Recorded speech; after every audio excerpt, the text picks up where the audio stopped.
है medicos, my self doctor Manpreet Singh. Everyday flash card series के अंदर आज का एक स्पॉट डायग्नोसिस है मेरे पास में। अ केस है, a 22-year-old male present with a painless, here the word is very important, painless petechiae, hematuria and easy bruising. Easy bruising क्या होता है, मतलब कुछ भी चीज इजीली टूट जाती है, चाहे वो हेयर फॉलिकल्स हो, चाहे वो स्किन हो, चाहे वो बोन्स भी क्यों नहीं हो, ठीक है।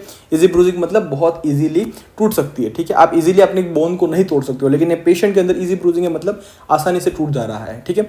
And the very important word is petechiae. Petechiae क्या होता है बेसिकली, यस, ये जो आपको रेड रेड कलर का यहाँ पे जो आपको ये जो रेड रेड कलर की चीज़ आपको दिख रही है, this red red ones, this is your petechiae. This is nothing but this is an hemorrhagic spots, ठीक है। This is the sign of easy bruising, ठीक है। और ये कैसी कंडीशन है, this is your painless condition. इस कंडीशन के अंदर पेशेंट को पेन नहीं हो रहा है, this is a painless condition, ठीक है।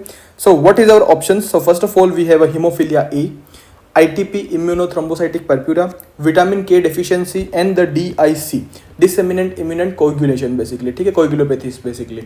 So these are the 4 options for this diagnosis. So here the word is petechiae, penless, hematuria and easy bruising. The standard diagnosis is your ITP, ठीक है, immunothrombocytic purpura. लेकिन ये होता क्या है? What do you mean by immunothrombocytic purpura? So first of all, this is a common cause of isolated thrombocytopenia. मतलब of a patient, thrombocytopenia मतलब जो लेवल ऑफ थ्रोम्बस है। थ्रोम्बस क्या होता है बेसिकली, जब आपकी बॉडी के अंदर कोई कट लग जाता है तो वहाँ पर थ्रोम्बस इकट्ठा होकर घाव बन जाता है बेसिकली, ठीक है। वो थ्रोम्बस अगर मान लो उसकी कमी हो जाती है, पेनिया मतलब देयर इज अ डेफिशिएंसी, उस कमी को अपन बोलते हैं इम्यूनोथ्रोम्बोसाइटोपेनिया।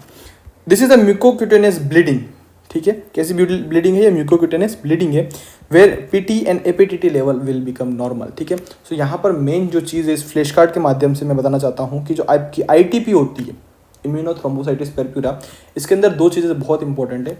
एक, सबसे पहले जब भी क्लिनिकल फीचर होगा there is a mentioning about the painless petechiae, जो कि अपन ने क्लिनिकल केस के अंदर पढ़ा।